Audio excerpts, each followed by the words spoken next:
Family, नमस्ते, प्रणाम। मैं कामनी शुक्ला स्वागत करती हूँ आप सभी का अपने यूट्यूब चैनल पर।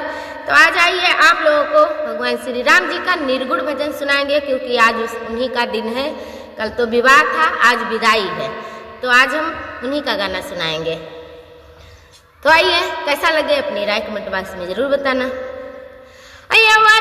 रसिया पहिने जामा केसरिया, रसिया पहिने जामा केसरिया, जामा केसरिया, जामा केसरिया, जामा केसरिया, जामा केसरिया, रसिया पहिने जामा केसरिया। सजली बरतिया जनकपुर उतरी, सजली बरतिया जनकपुर उतरी, जनकपुर उतरी, जनकपुर उतरी।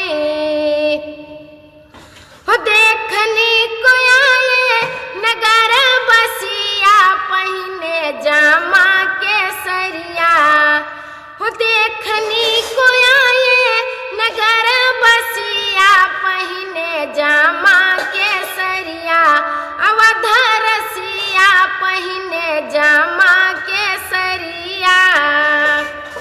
जो सुन पावे तही उठी धावे, जो सुन पावे तही उठी धावे, तही उठी धावे, हाँ तही उठी धावे।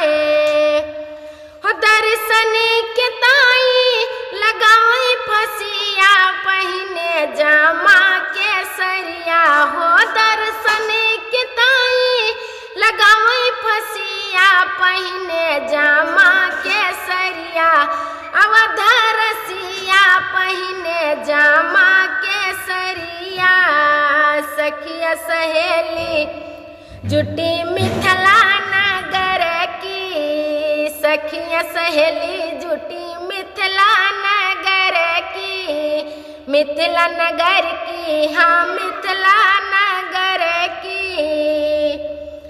गारी सुनावई और करई हसिया पहिने जामा केसरिया, हाँ गारी सुनावई करई हसिया पहिने जामा केसरिया, अवध रसिया पहिने जामा केसरिया।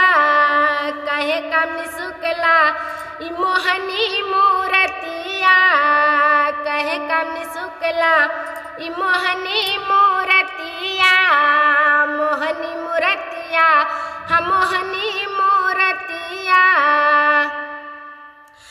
चुभी गए सुर भी नसिया, नसिया पहिने जामा केसरिया, हाँ चुभी गए सुर भी नसिया, नसिया पहिने जामा केसरिया, अवध रसिया पहिने जामा केसरिया।